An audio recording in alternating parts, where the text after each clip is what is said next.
સવારે તમે 12 કલાકનો ઉપવાસ તોડો છો, એટલે કે બ્રેકફાસ્ટ કરો છો, અને ઉપવાસનું સૌથી મહત્ત્વનું અંગ તમે કેવી રીતે ઉપવાસ તોડો છો તેના ઉપર નિર્ભર છે. જેટલો લાંબો અને જેટલો અઘરો ઉપવાસ, તેટલી સતર્કતા ઉપવાસ તોડવામાં હોવી જોઈએ.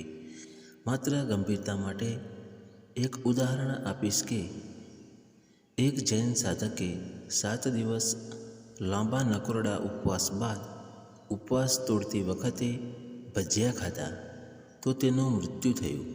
અર્થાત ઉપવાસ પછી ઉપવાસના પ્રમાણમાં પહેલું ભોજન પણ સુપાચ્ય હોવું જોઈએ.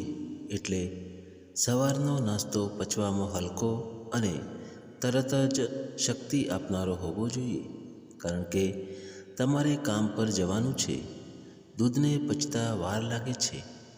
ફળો, ખાટી કે આથેલી વસ્તુ માટે સવારનો સમય સૌથી ઉત્તમ છે, કારણ કે તેનાથી પેટમાં એસિડિટી વધે છે, પણ બપોરના ભોજનમાં એસિડિટી શાંત થઈ જાય છે.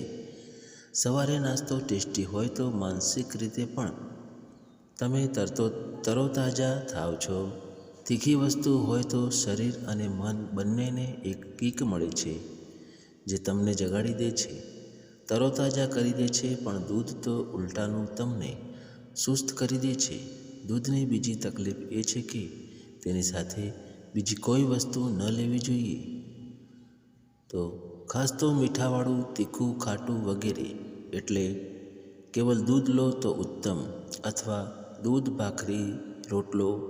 આમ તો હું 25 વર્ષ પછી દૂધ લેવું બિલકુલ બિનજરૂરી માનું છું.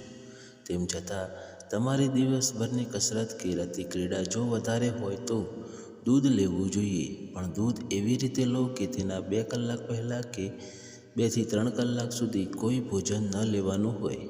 અને તે માટે ઉત્તમ સમય છે સૂતા પહેલાં અને સાંજના ભોજનના 3 કલાક પછી.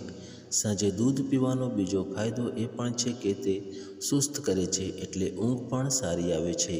મિત્રો, માહિતી સારી લાગી હોય તો ચેનલને સબસ્ક્રાઈબ જરૂરથી કરજો.